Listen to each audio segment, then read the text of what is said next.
Hello and good afternoon or good morning for our West Coasters. Welcome to today's ACT webinar. We're going to go ahead and get started here in just another minute or so. Feel free to say hello to your fellow ACT members in the chat if you'd like. Let us know where you're calling in from today.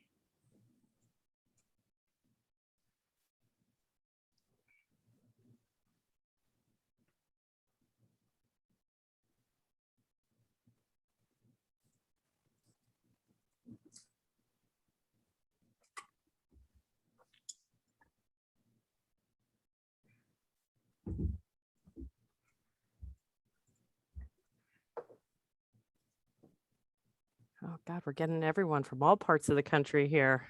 It's awesome. Just give it another minute here.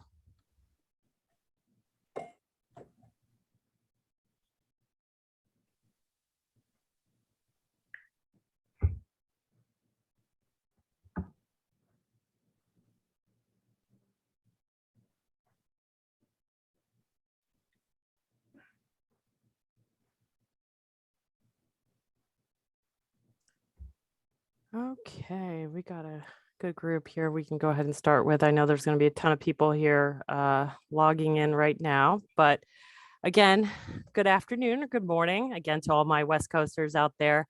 My name is Casey Murphy and I'm ACT's Director of Programs and Events. I want to thank you for joining us today for ACT's March webinar entitled Making Parking Cash Out a Reality. Before we hear from our presenters this afternoon, I wanted to quickly take care of a few housekeeping items. First, all attendees are on mute during this webinar. If you have a question or have a problem hearing us, please type it in the chat box located in the toolbar at the bottom of your screen. We'll do our best to answer your questions as the webinar gets going. Second, we will be hosting a Q&A at the end of the webinar, but please feel free to type in your questions as we get going in the Q&A box located in the toolbar at the bottom of your screen. Please note that when asking a question, please also identify who the question is for when you're typing that in.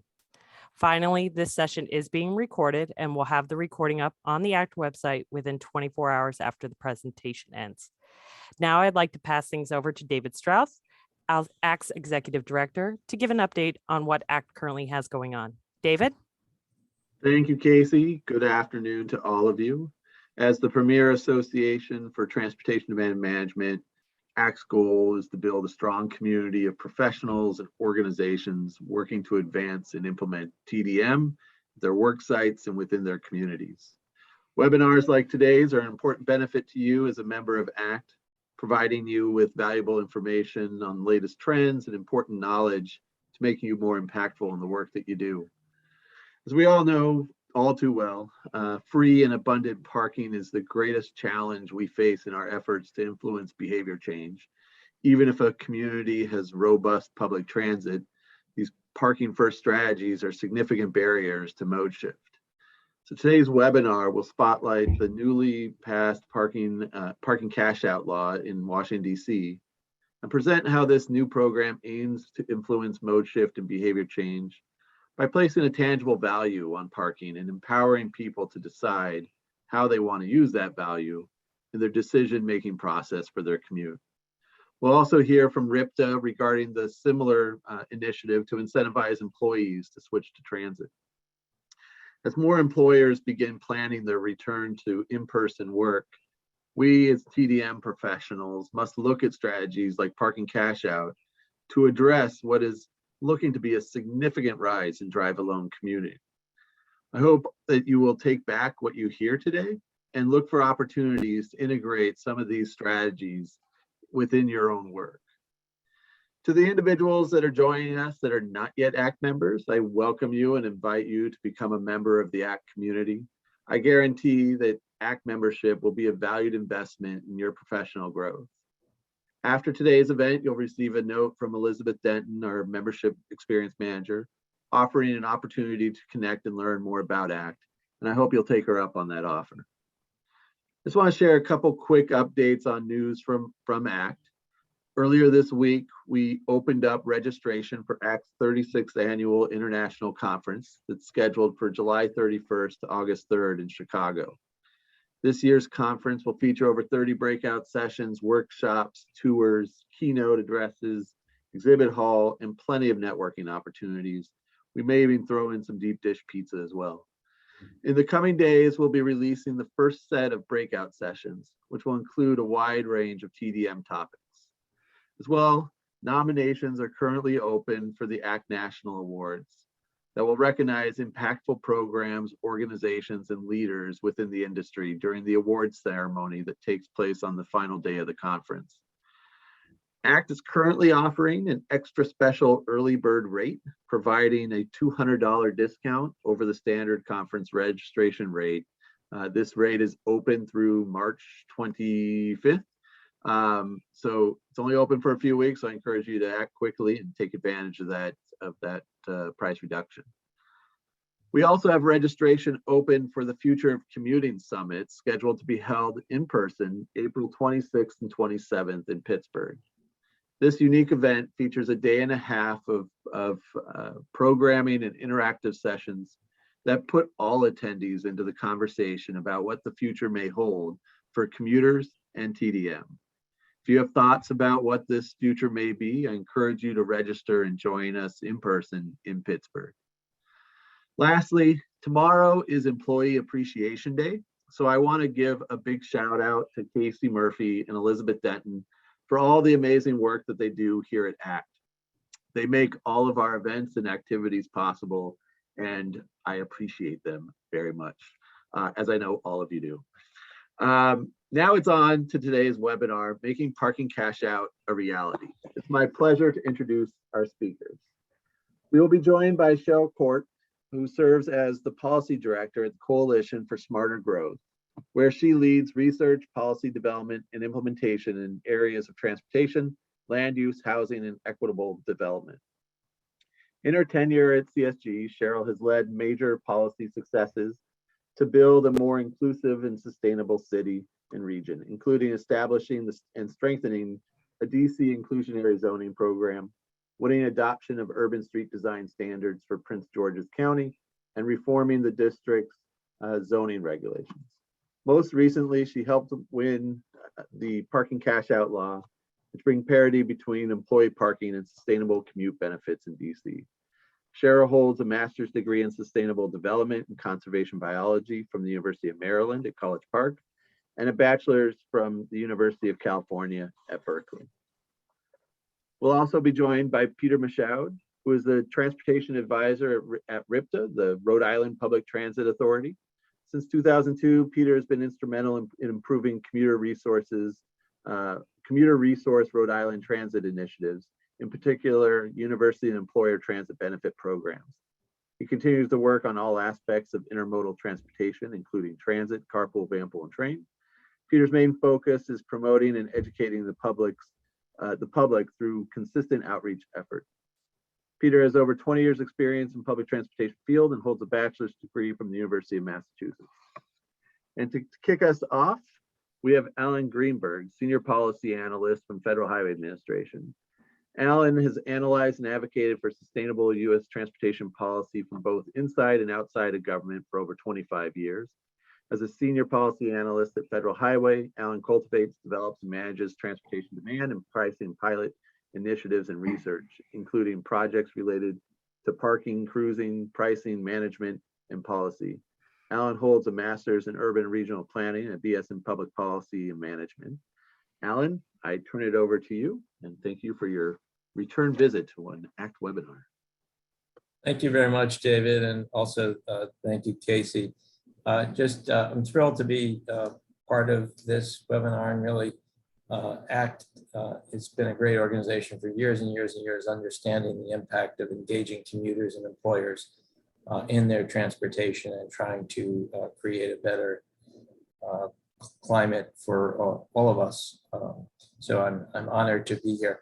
I'm going to give a little bit of context up front, just so that people could appreciate sort of where the DC law fits in. And then I'm going to talk a little bit on the back end, just to as well. But the most famous and the originator of the concept of parking cash out was Dr. Donald Shoup, a guru in the field of making sense of what parking does to our real estate, our landscape, our society, our affordability, et cetera. He's famous for, among other things, his book called The High Cost of Free Parking. And Dr. Shoup had created the concept of cash out. The issue is that long embedded in our US tax code has been favorable treatment for employer provided parking. And it has become an expectation on the part of many employees to have that benefit. And so he felt that it was very difficult to reverse that entirely. But instead, if you linked the benefit with a requirement that said that you couldn't provide the parking without also providing a cash in lieu of parking benefit, that it would have a really good impact and was politically feasible and plausible because employers could actually save a lot of money if they stopped providing pricey parking to employees who are willing to give it up in exchange for a commuter benefit. In 1992, California passed a statewide law that did require cash out. Unfortunately, there were some key limitations. The first one was it couldn't really be implemented for some years because there was a provision in the federal tax law that said that if you ever offer a tax-free benefit in lieu of a taxable benefit, it sort of made the other one. Offering a taxable benefit in lieu of a tax-free benefit makes the tax-free benefit taxable. The IRS doesn't like offering that trade-off because they're trying to avoid creating a lot of tax-free benefits. It took some years before there was an exception written into the law, much like there is with healthcare, that would allow this. But by that point, it had lost a fair amount of momentum. The California law, like the Rhode Island law, and by the way, I'm delighted Peter will address in detail what the Rhode Island law is doing. And there are only 2 laws on the books until right now with DC's ordinance, and that's just getting started.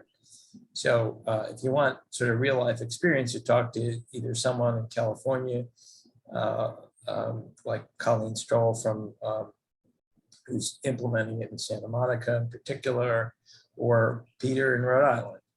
And but the case, so I'm going to give a little more on California. I'm not going to say much on Rhode Island because Peter will fill in.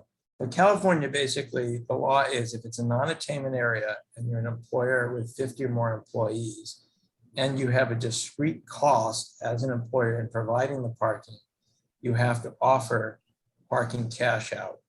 And it relates to the cost the employer has, not necessarily to the market price that the parking would have if someone would have just purchased it nearby. As a result, there is a parking cash out being offered in California, but the loophole is pretty significant because a lot of employers have bundled leases. And despite my reading of the law that they shouldn't be able to continue to enter new bundled leases, they have. And so the best data available is in Santa Monica, where they have an aggressive enforcement process. And a lot more employers are not offering cash out than are, largely because they have constructed these leases so that there's no apparent savings if they get rid of parking. So that's sort of California. Rhode Island has a lighter law that Peter will talk about. It connects just to the transit benefit. There's no cash requirement there. But it's long been the case that it's thought that there has to be sort of a tax linkage in order to require parking cash out.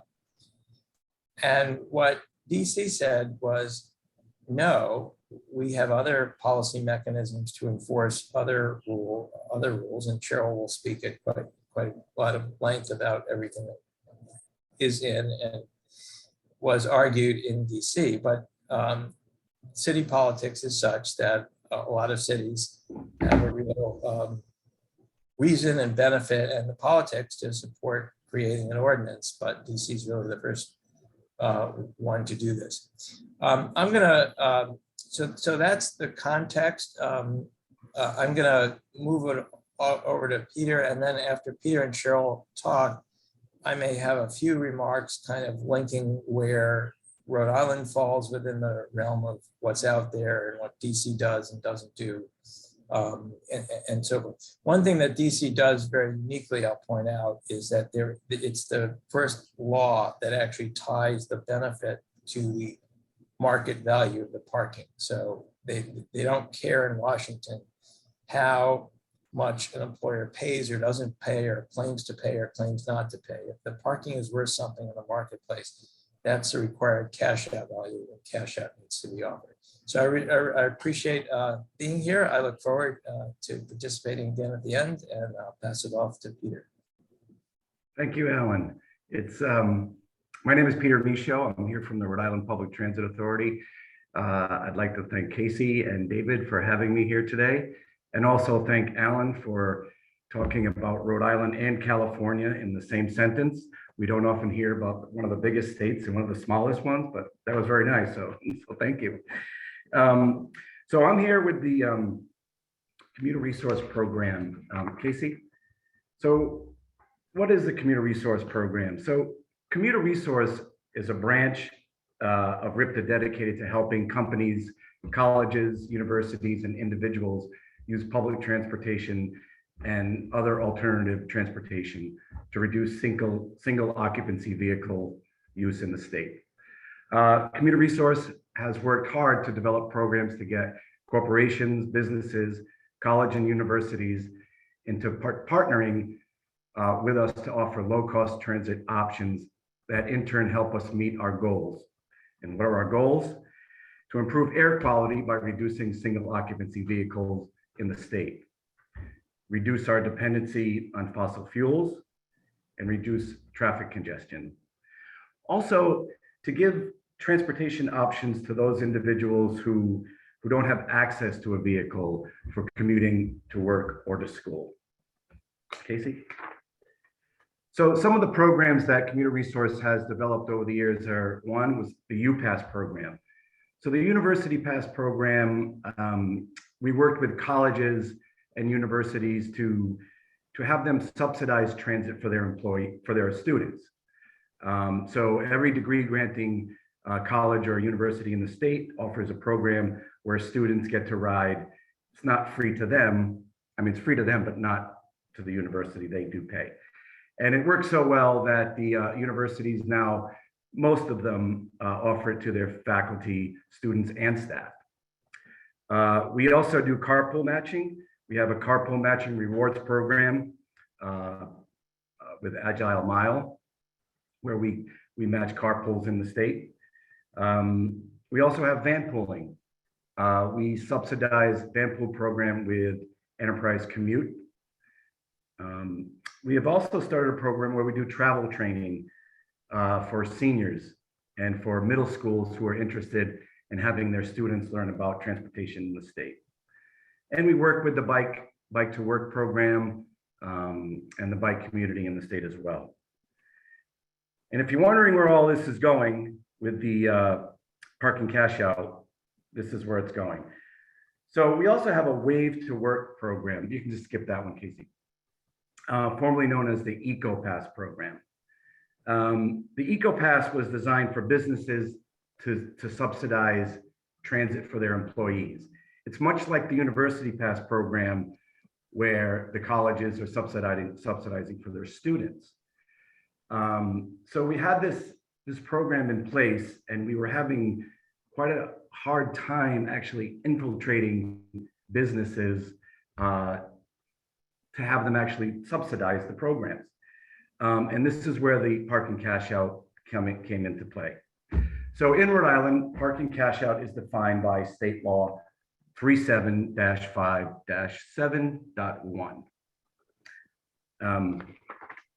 So it requires employers who provide subsidized or free parking for their employees to offer free or reduced rate transit passes in lieu of a parking space. The intent of the law is to reduce vehicle commute trips and single occupancy vehicle emissions by allowing the option of cashing out their parking space and taking transit to work. And there's only three basic criteria that you have to have. One, you have to be located within 1/4 of a mile of the bus route. You have to have 50 or more employees, and you have to have leased parking, not owned, but leased parking. And that's it. That's the basic how it works. And that's how we took the approach to work it into our EcoPass or Wave to Work program. Casey? So how are we going to implement this? So as I mentioned, it was very difficult to get into human resource programs and offices and get a seat at the table to talk about subsidizing transit. But the parking cash out law made employers sit up and take notice of the employee commuting issues in order to be compliant with the state law. It also gave the employers justification for implementing EcoPass as a way to evenly provide all employees commuter benefits. So it was our way of working the parking cash out to get the people who were actually driving out of their car and now onto a bus, but it also gave us a way to allow the companies to offer a pass for anybody who was interested in taking the bus. So it was kind of a double-edged sword. We created a marketing campaign with collateral materials. We had materials for the employer and also for the employee. Sometimes it's difficult, with this, if you get to the employer and you explain all this to them, and if they don't let the employees know about the program, then it kind of just fizzles out and can die. So we created 2 different marketing styles, one for the employer to get in and also for the employee. So they could go to the employer and say, hey, listen, we saw this marketing material about parking cash out. Do we do this? You have to do it. It's a law. And that works very well. And also we marketed it to the riders to make them aware of the law, because a lot of times the people who are riding the bus, they talk a lot, right? So they find out, we ride with them, we explain this program to them on the bus, they go to work, and now they explain it to their colleagues that, hey, listen, you drive, however, now you can get a free bus pass to take the bus instead. So there were a few different approaches to how we implemented the program, and we kind of learned as we went along. Casey? So the challenges for parking cash out, as I mentioned before, the criteria, but there are also the challenges, right? More than 50 employees. So if you have 43 employees, you don't qualify. And if you're not within 1/4 of a mile of a bus route. Now, fortunately for us, because Rhode Island is so small and Providence is the main place people are commuting to, pretty much any business in downtown Providence is in with a 3/4 mile distance of a bus route.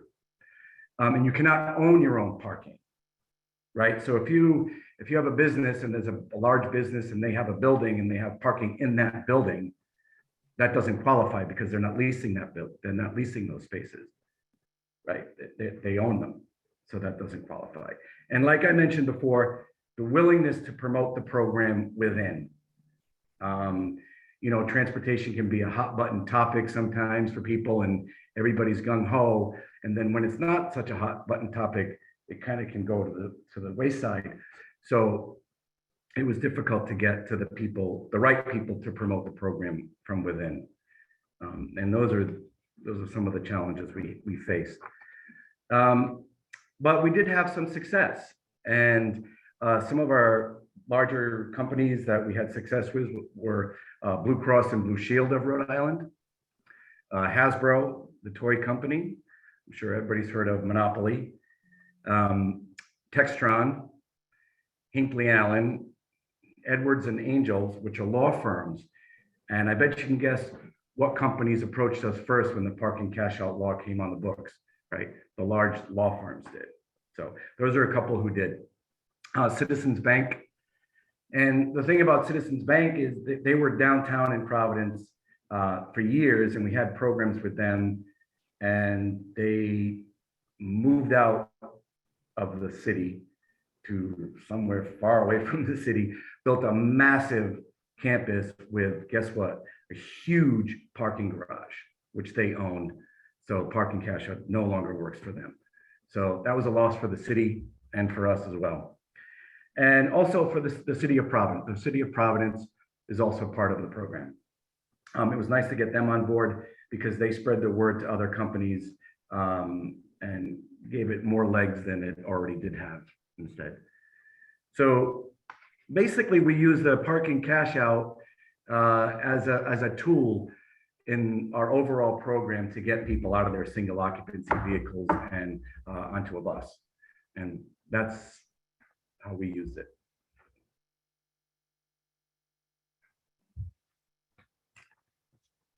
Thank you. Awesome. Awesome. Thank you, Peter.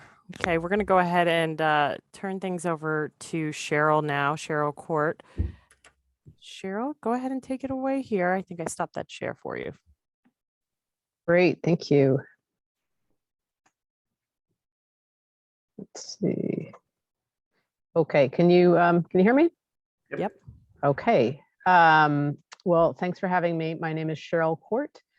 I'm going to tell you how we won our parking cash out campaign in the District of Columbia. A word on my organization. We are a nonprofit organization working in the Washington, D.C. region, making a case for walkable, bikeable, inclusive, transit-oriented communities, basically.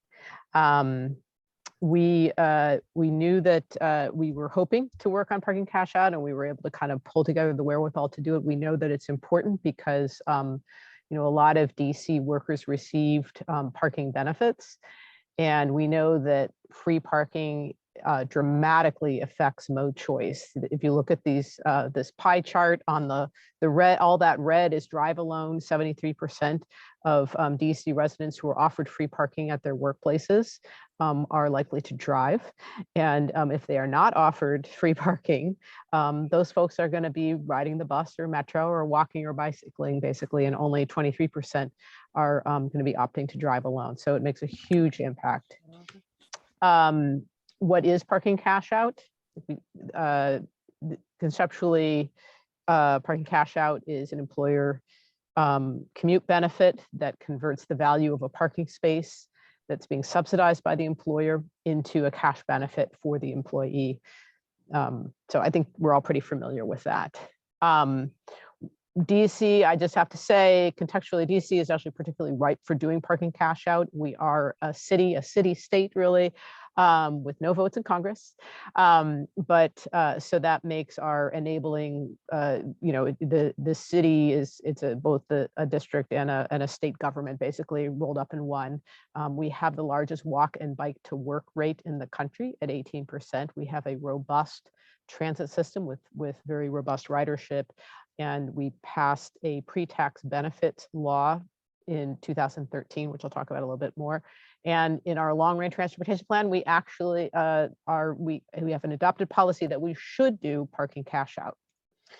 So I just want to describe the law, and then I'll go back and describe a little bit more about the campaign. So DC's parking cash out law is for employers that provide free or subsidized parking to employees that they must offer these same employees a quote unquote clean air transportation fringe benefit that includes transit benefits, bicycle benefit, van pool, and then taxable cash, which would pay the difference between the parking benefit value and one of these clean air transportation fringe benefits. Alternatively, the employer is also permitted to increase the health benefit of the employees by the same amount. A little bit more about the law. Employers can also comply in alternative ways. They can provide a transportation demand management plan with specific rules around that. They can pay just a fee if they want to, or they could cease subsidizing parking. And then in terms of exemptions, our exemptions are that employers with 20 or fewer employees are exempt. Currently owned parking is grandfathered. Existing lease parking is, employer does not have to offer this benefit until the lease expires. They cannot renew the lease without complying with the new law. Employers, obviously, who don't offer subsidized parking are not subject to this, they are exempt. And employers that already have existing TDM plans or campus plans until they expire, or for 5 years, or whichever is sooner. So in terms of the campaign, just rolling this up from 2017 to 2021, we started really in 2013 with the pre-tax transit benefits, which was part of a much larger piece of legislation that came through the DC Council. And we actually tried at that time to create parking cash out. We were unsuccessful, but that sort of planted the seed to build a campaign. We found council members on the Likely Committee to be our champions for such legislation. We built built up our natural allies, like our walk, bike, and environmental allies. We reached out to businesses that have an interest in sustainability. We reached out to the Department of Transportation, which in fact had, of course, adopted a policy that they liked parking cash out. And then we did tons of communications around this, which I could get into more detail if you want. We got some good earned media on this. We spent a lot of time focused on the committee, the council committee that our bill was going through. And that was really where the battle was, because we actually had enough votes at the full council. It was really at the committee level was where this whole thing was going to be fought. And then we were also had the opportunity to do additional education and research on pre-tax benefits and on parking cash out. And so in terms of business outreach, this is a business regulation. So you've got to be talking to your businesses. You need to find some support among your businesses. We ended up generating 19 letters of support from employers, and we got 5 of them to testify. We contacted business leaders that we knew, and we ultimately really gravitated to professionals and businesses who had sustainability as a part of what they do for a living. So we got a lot of support from architecture firms and from transportation consultants. We didn't get a lot of help from others, say like law firms, which we thought, because it's a big industry, or surprisingly universities, another big industry in the District of Columbia. They were not very friendly, even though most of them have all sorts of sustainability initiatives, but this, they were not interested, basically. And we sought out role models who were already doing this. We actually found very few. And we interviewed personnel directors to really understand, their perspective in terms of providing benefits and the dynamics of this. And I want to encourage folks to go back, if you're interested in pursuing this, to go back and look at our results from our focus group. And I'll share that for a second. But basically, we did focus group research, just testing out the idea of parking cash out in DC. And we identified that parking cash out is not a very good term, and that flexible commuter benefits was a much more appealing term. The focus group participants favored inclusive, flexible choice, this kind of language, and recommended that we not use the word fairness and talk about fairness, because that was very much in the eye of the beholder. In fact, walk and bike commute benefits were often perceived as unfair because people who have the opportunity to walk and bike live closer to their jobs. Emphasize cash is good, reducing traffic congestion, responding to the needs of both employers and employees, try to keep this simple, even though it's sort of a complicated concept to explain, and focus on the benefits to low income and people of color who are most likely to be bus riders who are stuck in traffic because we're paying people to drive. But don't demonize drivers. And we also did a survey of employees. Just in summary, they didn't like it. So we had we put this all into a report that's that we actually produced before we won the bill. And so we wrote an addendum after we won the legislation. So I would look at both, but the results of our focus group are in the main report. And so I recommend taking a look at that. And that's sort of the thumbnail sketch of a years-long campaign. Thank you, Cheryl, very much. We appreciate that. We're going to go ahead and turn things back over to Alan, kind of wrap things up for us. Alan, take it away. Thanks. Cheryl, go ahead and put that in the link to your. Okay, I'll do report thank you. So there are a lot of details to think about, and they're specific to this area. The concept, though, is simple, and that was something that I thought really helped sell it. That there was something sensible about not just having commuter benefits where we're paying people to drive and park when it's contrary to every other objective that there is. And I think to sort of stick to that point, you obviously needed to make a lot of compromises. There were a lot of businesses that had concerns and so on and so forth. And Cheryl, I was very grateful to be able to participate with Cheryl, watched your navigating with so many key interest groups and concerns, deciding sort of who to fight and who to sort of give a little bit to, and it was quite a thing to watch. A couple of just sort of things to think about. So I provide some links as well. There's a very long piece I wrote, which is a 15-pager. So I'm not going to go through any of those details, but there are some details to think about when you're doing this. It shouldn't discourage or distract anyone from moving in this direction. I think it's a very possible thing. In the end, Cheryl, the DC ordinance was passed unanimously. So that says something. There were a lot of challenges along the way, but that does say that in the city, if you do the politics right and make reasonable accommodations to concerns that people have and so on and so forth, you can today pass an ordinance like the district. Things to think about.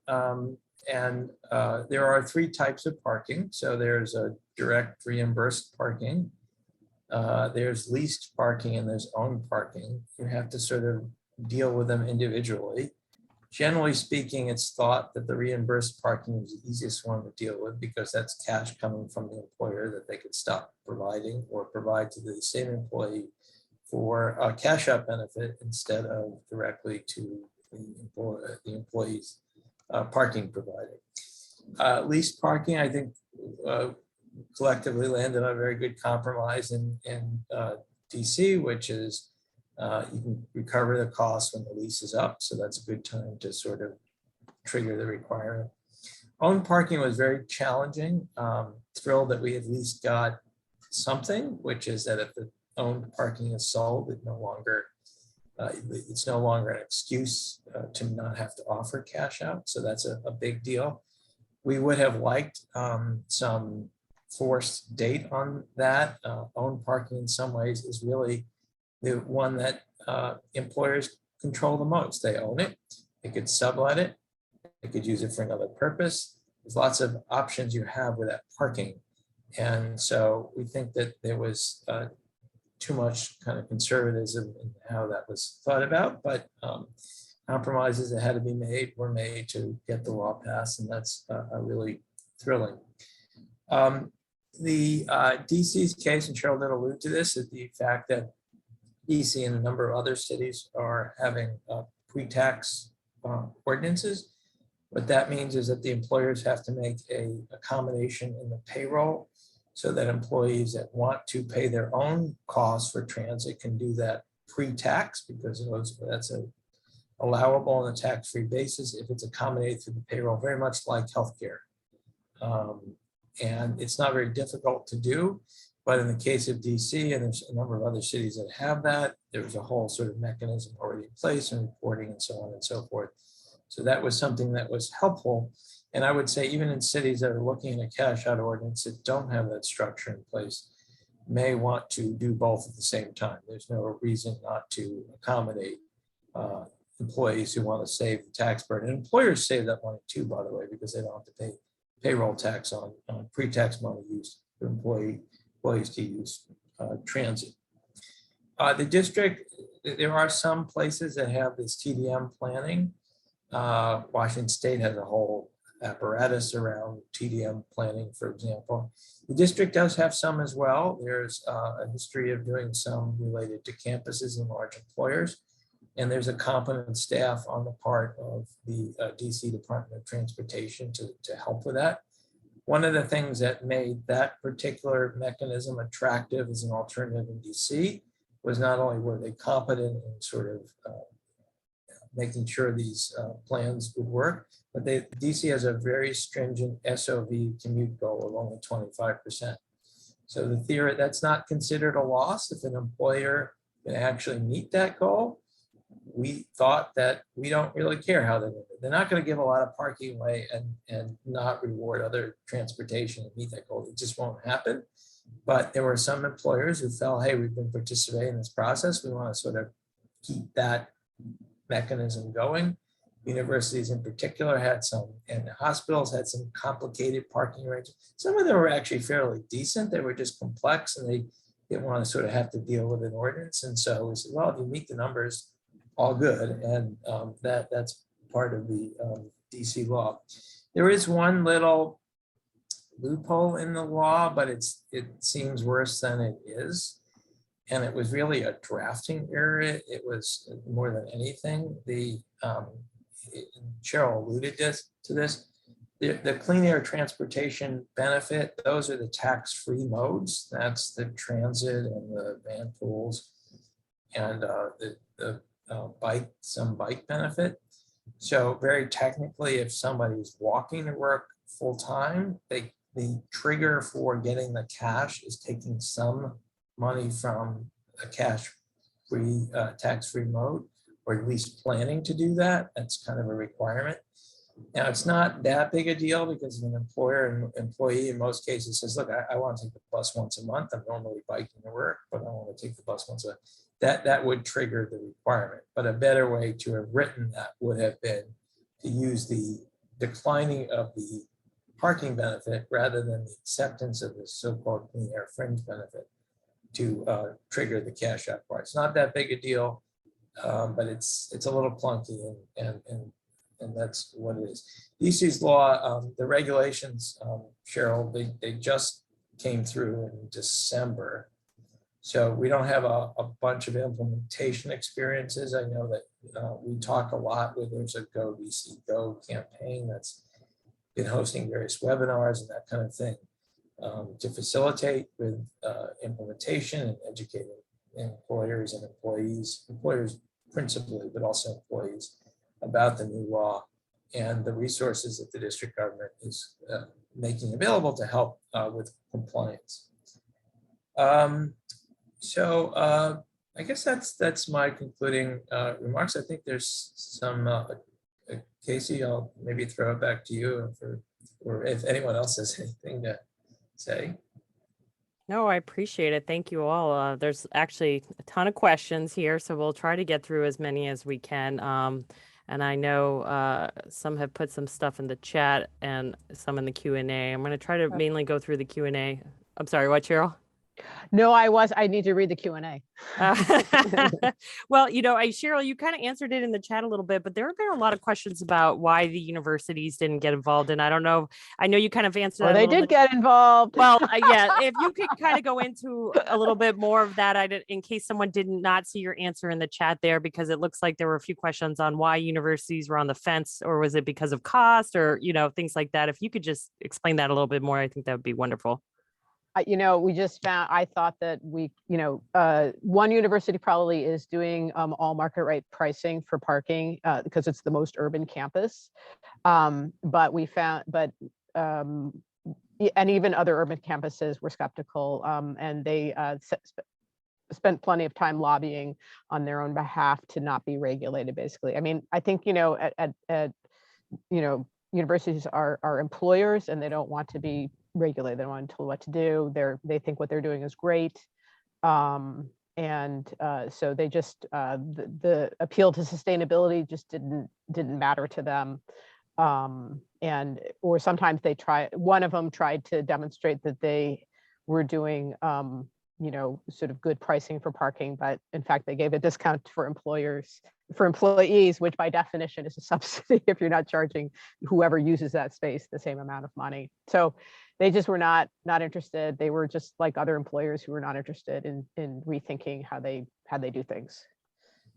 Okay, thank you. Okay. And because someone had asked too, and Peter, this may kind of go directed more to you just from the university angle. Are there any examples of university examples of parking cash out programs? I noticed you didn't mention any universities as well. I don't know if you have anything to add there, or are there? Well, we have universities that are part of the University Pass program, but doesn't have anything to do with the parking cash out. They just subsidize on their own for their students, and some do for faculty and staff as well, but it's not done through the parking cash out. It's a negotiation we have from the Rhode Island Public Transit Authority with the colleges themselves. Okay. Casey, can I? Yep. elaborate? Any of you can jump into any of these questions. Go right ahead. So some of the best and most innovative parking policies happening are with some universities. Right. MIT has some very creative strategies that you're using. So none of them are sort of formally directly cash out, but Berkeley, for instance, is moving to daily pricing, but because there's a small p political cap on the amount that they could charge monthly, they still charge you every day until you hit that cap, and even that makes quite a big difference. There's a group of behavioral economists out of Duke called the Center for Advanced Hindsight. Interestingly, they're not doing their best work at Duke, they're doing their best work supporting Vanderbilt in Nashville, using some of these behavioral techniques and so on and so forth. So there are definitely a lot of, I didn't kind of come prepared to talk about university programs. The other thing that's nice is that in a number of cases, you have planning researchers and planning departments that really want to do some good research on these programs. So it's a nice thing to put the two together. Okay, thank you. Peter, you got a lot of questions about the rationale for limiting Rhode Island's, parking cash out to only employers who lease parking. I'm wondering if you can kind of go into that a little bit more, and maybe, there was one question here where, what if businesses own their own parking but do not have enough for all of their employees? I don't know. I don't know. Yeah, I can check that out. I'm not sure. I mean, I guess if they're leasing it somewhere else, then it falls into the parking cash out category. But if they own it, no. I mean, Alan, maybe you can. I'm not sure. We got a ton of questions in DC with these sorts of things. What happens if there's only a certain amount of parking and you're just sort of switching up who gets it? If you're offering it to sort of the first level of people and they take what they take, and then it's the next level, but we're always filling the parking. So does that make sense? And we said, whatever the rule is, you need to apply it. You have to decide who's offered parking. You can't, once they say no, say, oh, sorry, you're not offered it again anymore. We did, Cheryl did mention sort of everything, but there was an employer that was very generous. We had a number of employers who were doing close to the right thing, but not quite doing what the law would have required, who supported what was going on. And there's one particular employer who actually sort of opened up their books in terms of what their employees were taking and not taking, and the benefits. And on Cheryl's site, we created a calculator essentially where we said, well, if the employer wants to pay nothing more, they would charge the employees who are taking the parking just a little bit, and then they could offer to a larger set of employees the same value benefit.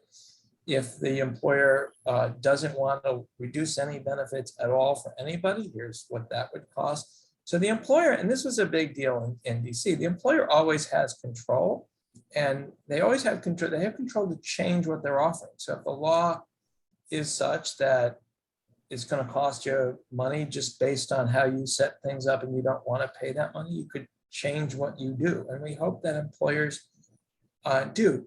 One comment related to COVID is that, frankly, a lot of employers now are looking at should we be giving monthly parking to people when they only want it 2 days a week? Maybe we should be offering some sort of other form of parking. And in fact, if they do, it makes sort of cash out even easier and more sensible to offer. So Okay. Thank you.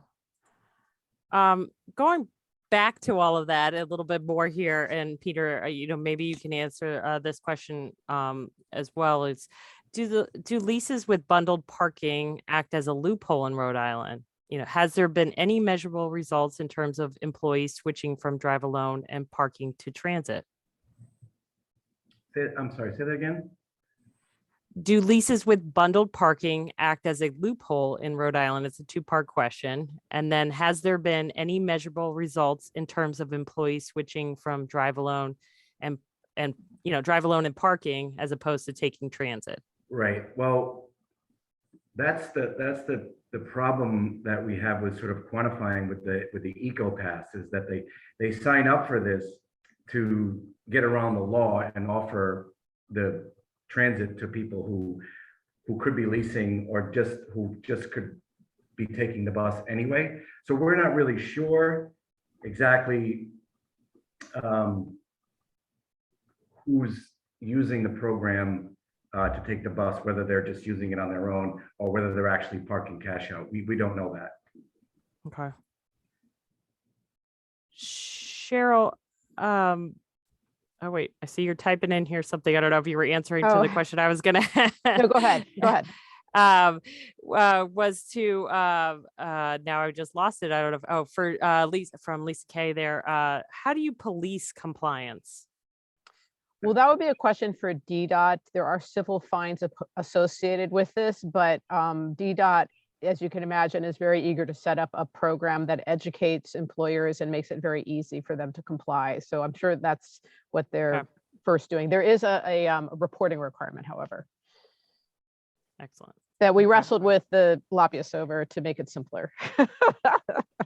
And I would add, Casey, that at least in theory, employees would want their employer to comply and might be, when we are for our pre-discussion with Peter, I know that we had some discussion about employees maybe letting their employers know that they have a law to comply with and help them do that. And in some cases, we don't always assume that an employer not complying is deliberately trying to violate the law. They may not be paying attention to what the law is. Right. And Cheryl, I'm gonna ask this next question for you. I know you were starting to answer it. How do you suggest addressing businesses, stores that have leased property they use for public parking? Their employees use the same lots to drive to work. These are open lots for public use leased by the business. Alan, do you want to talk about that? Sure. Certainly a hot topic. So the way to look at it is if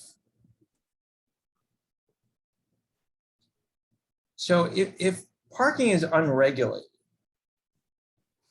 and genuinely and completely unregulated, then I think the employers are kind of off the hook, but based on the DC law. I would say though, that as a practical matter, in cities, and this is why I think cities are really good markets for passing these sorts of things, that parking like that is very valuable. Very rarely do people just sort of get to use spaces like that as commuter parking. Usually there's some sort of rule, they're monitoring the lot to some degree. So it's rarely the case that an employer is actually just saying, we have all this parking, it's for anyone to use whenever they want to use it. It certainly could be a problem in areas where parking is more plentiful, parking is valued less, so on and so forth. Peter, I'm going to throw this back to you because there were a couple questions here talking about the impacts on transit ridership and how did it empower the transit agency to kind of work with employers more because of that? Absolutely. Absolutely. The ridership has gone way up since we started the program with the EcoPass, now the Wave to Work. And I really think a lot of it had to do with the parking cash out that was enabled us to get into the businesses, like I mentioned in the presentation, to start the companies to subsidize. And also the Farebox technology helped quite a bit too, with the smart cards and things like that. So we could, companies could subsidize as little or as much as they wanted with for the transit. Okay. I'm going to throw this next one back at you again, Peter. I know you had a lot of questions at the beginning here. Considering the size and proximity of all of Rhode Island, are you seeing adoptions or challenges that reflect more metro versus rural areas? And are there challenges related to distance or service frequency? Sure. We have lots of problems outside of the city of Providence with transit use, because we have industrial parks where there's not a lot of transit, or there's work shifts that there are 3 shifts where the bus doesn't run all night. So those companies are harder to approach, certainly with the park and cash out, because most of those companies own their own parking. But that's where we sort of slide the van pool thing in, that we've been working with Enterprise to fill those gaps where the public transportation doesn't work. And another question there for you, Peter, was talking about RIPTA's commute program and how is it funded? Which one? I'm sorry? Your commute program, how is it funded? The program that I work for, the Commuter Resource Program, Yes. it's through CMAQ, Okay. CMAQ grant. And the second part of that question was, do those same funds cover the van pool subsidies you mentioned? Yes. Mhm. Excellent. And we also have a separate grant through CMAQ for the van pools as well. Excellent. Okay. I think that wraps it up. I don't think I see really any other questions that haven't been answered at this point, but I want to thank you. Oh, can I make just one? Yes, comment? go right ahead, Alan. Thank you. I did want to, and I didn't really highlight it, but the Federal Highway Administration, particularly under the current administration, is very interested in looking at and researching these kinds of policies. There's a goal and desire to help cities and others figure out how to contribute to national priorities related to climate emissions, safety, equity, and so forth.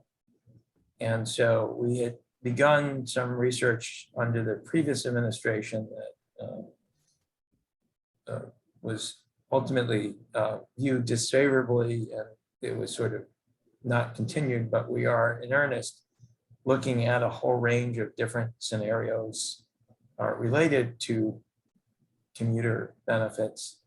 And so we're probably some months away from releasing something, but I think just from the standpoint of when you look at order of magnitude, and this is sort of something to really consider, it's not, depending upon the policy specifics, it's not, it's quite easy to get in the 7 to 20% range in reduced commuter driving, especially if the parking value is very high and there's reasonable alternatives beside parking. So the stuff that's going on that Cheryl's talked about and Peter's talked about and ACT is working on, this is important stuff. It's real. It can make a big difference. Details matter because we're trying to limit exemptions, but you also have to get these things through politically. So I just want to offer that last little bit of context. Thank you. Appreciate it. Thank you very much. Again, I want to thank all 3 of our panelists today for some fabulous insight into the Parking Cash Out program, and have everyone's email address up here. If you have any additional questions for the panelists and would like to ask it aside from this webinar, please feel free to reach out to anyone on this group. Again, I want to thank you all for joining us this afternoon. Our next webinar will be hopefully Thursday, March 24th at 2 p.m. Eastern Time. Check our website for more details for when registration will open. And again, thank you all for joining us this afternoon, and take care. Bye-bye. Thank you. Thank you. Thank you. Thank you.